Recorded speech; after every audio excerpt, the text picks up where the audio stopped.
하늘에 계신 우리 아버지, 이 시간 주님께 기도드릴 수 있도록 해주시니 감사합니다.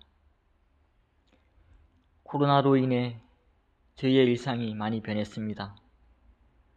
너무나 당연히 여겼던 일들도 자유롭지 못하고 마땅히 해야 할 일도 참아야 했습니다. 다행히 상황이 조금 안정되어 이번 주 안식일 환영 예배부터 주님의 전에서 예배 드릴 수 있도록 해주심을 감사드립니다. 어려움과 기다림의 시간들이 허비하고 방황의 시간이 아니라 저희들 주님의 전을 더욱더 간절히 사모하고 주님의 오심을 더욱더 바라고 준비하는 축복의 시간이 되게 하여 주시옵소서.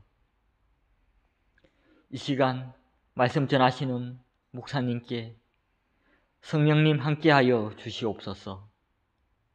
각 가정에서 말씀 듣는 저희들 충심으로 예배드리고 전하는 말씀 가슴 깊이 새기고 행동으로 나타낼 수 있게 하여 주시옵고 저희의 눈을 열어 주시어 위로부터 내리시는 주님의 은혜를 바라보게 하시며 주님이 예비하신 하늘의 축복과 진리의 영광을 보게 하여 주시옵소서.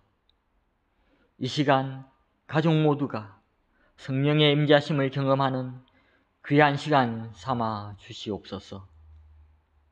늘 저희와 동행해 주셔서 새로운 은혜로 채워주시는 우리 구주 예수 그리스도 이름으로 기도드립니다. 아멘.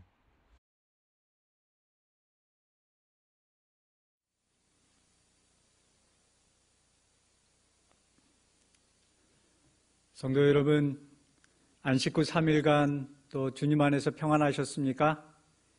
예, 참 기쁜 소식은 이제 방역 지침이 1단계로 하향 조정되어서 우리가 금요일부터 함께 대면 예배로 이 성전에서 예배를 드릴 수 있게 되었습니다. 하나님의 은혜를 감사드리고 또 오늘 이 시간 말씀을 통하여 우리들의 마음이 또 하나님의 말씀 앞에서는 귀한 시간이 되기를 간절히 바랍니다. 오늘 이 시간에는 무엇이 중심이 되어야 하는가라는 제목으로 함께 말씀을 나누도록 하겠습니다. 말라기서 4장 5절과 6절에 있는 말씀을 함께 읽겠습니다. 보라, 여호와의 크고 두려운 날이 이르기 전에 내가 선지 엘리야를 너희에게 보내리니 그가 아비의 마음을 자녀에게로 돌이키게 하고 자녀들의 마음을 그들의 아비에게로 돌이키게 하리라. 돌이키지 아니하면 두렵건대 내가 와서 저주로 그 땅을 칠까 하노라 하시니라. 여러분, 여기 세계 지도가 있습니다. 이 세계 지도에 무엇이 어느 나라가 중심으로 보이시나요? 예, 바로 여기에 있는 대한민국, 그것이 바로 중심으로 보이는 세계 지도입니다. 또 하나의 세계 지도가 있습니다. 이 세계 지도의 중심은 어디일까요? 바로 이 세계 지도에서의 중심은 유럽입니다. 그러면 유럽이 중심인 이 세계 지도에서 우리나라 대한민국은 어떻게 보일까요? 바로 변두리의 조그마한 나라로 보이게 됩니다. 사람들은 다 자기 중심적으로 세상을 바라보게 됩니다. 그렇다면 우리는 어떠한 시선으로 세상을 바라보아야 할까요? 하나님께서는 우리가 하나님의 시선으로 세상을 바라볼 수 있도록 우리에게 예언의 말씀을 허락하여 주셨습니다. 예언은 바로 하나님의 시선으로 세상을 바라보는 것입니다. 예언을 배우면 하나님이 세상을 지배하시는 분이라는 사실을 알 수 있습니다. 우리 다니엘 2장에 이 예언의 말씀들을 바라볼 때 이 세상에 일어날 여러 나라들이 있지만 그 결론은 바로 뜨인 돌로 표현된 하나님의 나라가 이 세상에 세워질 것을 우리에게 보여주고 있다는 사실입니다. 또한 예언을 배우면 우리는 세상에 일어나는 일을 통하여 하늘에서 일어나는 일들을 알 수 있습니다. 다니엘 7장과 8장을 지난 시간 비교해 보았을 때 하늘에서 심판이 시작되고 정한 때를 기다리는 짐승이 나타나고 하늘에서 인자가 나라를 받는 이 광경들을 우리가 예언을 통해서 알 수 있음을 보여주고 있습니다. 우리는 바로 이 예언의 말씀들을 통하여 지금 이 땅에서 일어나는 일들뿐만 아니라 하늘에서 일어나는 하나님의 일들을 이해할 수 있게 되는 것입니다. 오늘은 지난 시간에 이어서 성경에 나와 있는 예언들을 조금 더 살펴보도록 하겠습니다. 요한계시록 17장 10절로 11절의 말씀입니다. 또 7 왕이라 다섯은 망하였고 하나는 있고 다른 이는 아직 이르지 아니하였으나 이르면 반드시 잠깐 동안 계속하리라. 전에 있었다가 시방 없어진 짐승은 8째 왕이니 7 중에 속한 자라. 저가 멸망으로 들어가리라. 하나님의 나라가 실현되기 위하여 이 세상에 어떠한 일들이 일어나는지 예언을 통해서 하나님께서는 우리에게 보여주고 계십니다. 다니엘 7장과 연결되는 요한계시록 17장을 우리가 비교해서 살펴본다면 방금 읽었던 말씀은 이렇게 적용될 수 있습니다. 다섯은 망하였고 하나는 있고 다른 이는 아직 이르지 아니하였으나 이르면 반드시 잠깐 동안 계속하게 되겠다. 그리고 전에 있었다가 시방 없어진 짐승은 8째 왕이니 7 중에 속한 자라. 저가 멸망으로 들어가리라. 이렇게 우리는 말씀을 살펴볼 수 있게 되는 것입니다. 예언을 이해하면 세상에 일어나는 일의 그 근본 성질이 무엇인지, 그리고 그것이 가져올 변화가 무엇인지를 우리는 이해할 수 있게 됩니다. 하나님께서는 다니엘 7장에서 8가지 사건을 통하여 이 세상의 역사를 보여주셨습니다. 그리고 마지막 3가지의 사건들은 하늘과 연결되어 있는 사건들임을 우리에게 알려주고 계십니다. 그리고 요한계시록 17장에 가서는 하늘에서 이러한 사건들이 일어나고 있을 때 이 땅에서 어떠한 일들이 일어날 것인지를 우리에게 보여주시는 것입니다. 그러니까 예언을 통해 우리가 하늘의 것을 이해하게 되면 이 세상에 일어나는 일들의 성질과 그 변화를 우리는 알 수 있게 되는 것입니다. 예언은 이처럼 우리에게 아주 귀중한 교훈들을 알려주고 있습니다. 그리고 무엇보다 가장 중요한 것은 우리가 목적지에 얼마나 가까이 와 있는지를 알 수 있는 역할을 해준다고 하는 것입니다. 바로 재림으로 가까이 나아가고 있는 우리의 여정길에 우리가 어느 지점에 와 있고 앞으로 얼마만큼의 기간들이 더 어떠한 사건들과 어떠한 일들이 더 일어날지에 대해서 알려주는 내비게이션과 같은 역할을 바로 예언이 하고 있다는 것입니다. 지난 시간에 우리는 성소 정결의 세 국면을 살펴보았습니다.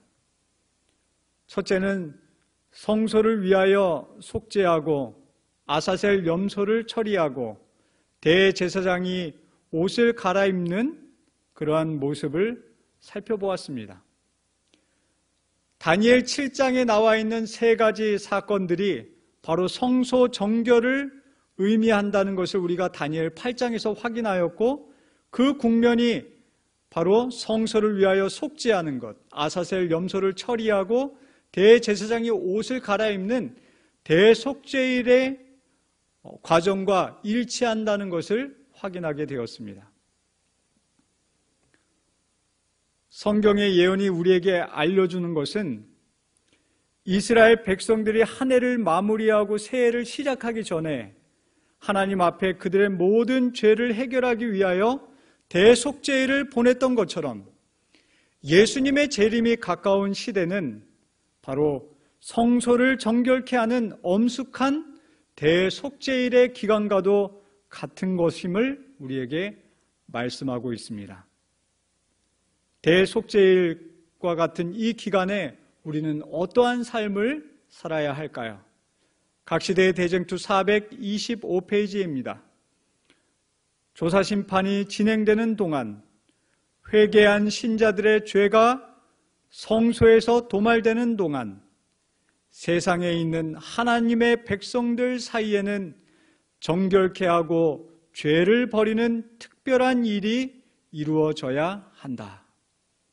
예, 여기 분명히 말씀하고 있습니다. 세상에 있는 하나님의 백성들 사이에서는 이 기간에 정결케 하고 죄를 버리는 특별한 일이 있어야 함을 우리에게 말씀하고 있는 것입니다.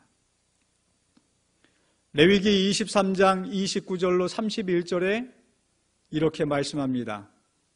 이 날에 스스로 괴롭게 하지 아니하는 자는 그 백성 중에서 끊쳐질 것이라. 이 날에 누구든지 아무 일이나 하는 자는 내가 백성 중에서 멸절시키리니 너희는 아무 일이든지 하지 말라. 예. 우리는 이 시대에 아무 일이나 그렇게 아무 생각 없이 해서는 안 되는 것입니다. 우리는 우리 자신을 살펴보고 하나님의 백성 가운데서 끊쳐질 수 있음을 우리 자신을 깊이 성찰하며 살펴보면서 정말 하나님께서 이 시대에 우리에게 바라시는 일이 무엇인지 생각해보고 그 일을 우선적으로 해야 하는 것입니다. 하나님 앞에 우리 모두가 서게 되시기를 간절히 기도합니다. 요엘서 2장 15절과 16절에 이렇게 말씀합니다. 너희는 시온에서 나팔을 불어 거룩한 금식일을 정하고 성회를 선고하고 백성을 모아 그 회를 거룩해 하고 장로를 모으며 소아와 젖 먹는 자를 모으며 신랑을 그 방에서 나오게 하며 신부도 그 골방에서 나오게 하고. 하나님께서는 오늘 우리의 시대에 정말 하나님의 백성들로서 거룩하게 구별될 그러한 날들로 우리가 보내기를 간절히 원하고 계십니다. 금식일을 정한다는 의미가 어떠한 뜻일까요? 우리가 언제 금식하죠? 우리가 금식 기도할 때에는 우리에게 특별한 일이 있을 때, 우리의 삶에 정말 음식을 끊을 만큼 절제절명의 위기에 처했을 때 우리는 금식하게 되는 것입니다. 하나님께서는 오늘 이 시대에 우리가 우리의 마음의 금식을 가지고 정말 하나님 앞에 나아가기를 간절히 원하고 계십니다. 우리 인생에 이것보다 더 중요한 문제는 없습니다. 이것보다 우리가 더 우선적으로 해결해야 할 문제가 없다는 것입니다. 우리는 정말 함께 모여서 마지막 하늘 도성에 들어가기를 힘쓰고 그 일을 위해서 함께 기도해야 할 것입니다. 오늘날 많은 우리 성도님들과 또한 많은 우리 사역자들이 하나님의 때가 가까이 이르는 이 때에 정말 이것을 깊이 생각하지 못하고 지나갈 때가 얼마나 많은지 모르겠습니다. 오토 아돌프 아이히만이라고 하는 사람에 대해서 아시는지요? 그는 2차 세계대전 당시 유럽 전역에 있었던 1200만 명의 유태인 중에 600만 명을 학살한 사건의 주범이었습니다. 유럽 전역에 있던 유태인들을 색출하고 그들을 포로 수용소로 이송하고 거기에 가스실에 죽이는 이 엄청난 일에 총책임을 맡은 사람이었습니다. 그는 독일 나치 친위대 소속의 사람으로서 이 일을 총책임 맡아서 진행했던 것입니다. 독일이 패전하고 이 아히만은 생명의 위협을 느끼고 아르헨티나로 몰래 숨어 들어갑니다. 그리고 15년 동안이나 거기서 숨어 지내게 됩니다. 그러나 이스라엘 정보기관인 모사드에 의해 체포되고 재판을 받게 되었습니다. 그의 재판에 8개월 동안 진행되게 되었는데 이때 유태인 정치 철학자였던 한나 아렌트라고 하는 이 여성이 이 재판을 처음부터 끝까지 참관하게 됩니다. 그리고 그 내용을 기록으로 기록한 책이 바로 예루살렘의 아히만이라고 하는 책으로 그가 출판하게 됩니다. 1961년 12월 첫 재판에서 한나는 정말 깜짝 놀라게 됩니다. 이처럼 극악무도한 살인자가 분명히 그 얼굴 자체가 험상궂고 사이코패스처럼 그렇게 아주 안 좋은 사람, 아주 인상조차도 안 좋은 사람일 것이라고 생각했었는데 그를 처음 본 인상은 너무나도 평범한 사람이라는 인상을 받고 큰 충격을 받습니다. 더욱 놀라운 사실은 아히만은 굉장히 성실한 사람이었고 가족에게는 자상한 아버지였다는 사실이었습니다. 아히만도 자신의 무죄를 주장했습니다. 그가 주장한 내용을 보면 자신은 유태인을 죽이라는 명령을 한 번도 내린 적이 없었다는 이유였습니다. 자기는 그저 시키는 대로 했을 뿐이라는 이유였습니다. 국가에서 시키는데 안 하면 안 하는 것이 유죄이지 열심히 일한 자기가 왜 유죄를 받아야 하느냐고 반문하였습니다. 양심의 가책을 느끼지 않았느냐고 물어보았을 때 그는 내가 나에게 맡겨진 일을 열심히 했는데 왜 양심의 가책을 느껴야 하느냐고 반문했습니다. 한나 아렌트는 이 재판을 지켜보면서 악한 사람이 따로 있는 것이 아니라는 사실을 깨닫게 됩니다. 누구나 그런 상황이 된다면 비슷한 죄를 저지를 수 있겠다는 사실을 알게 된 것입니다. 그러나 그는 그의 책에서 이 악의 평범성에 대한 이렇게 평범한 아히만이 이렇게 극악무도한 죄를 지었던 그 죄의 죄명을 이렇게 기술하고 있습니다. 아히만은 아주 근면한 인간이다. 근면성 자체는 결코 범죄가 아니다. 그러나 그가 유죄인 이유는 아무런 생각이 없었기 때문이다. 사랑하는 성도 여러분,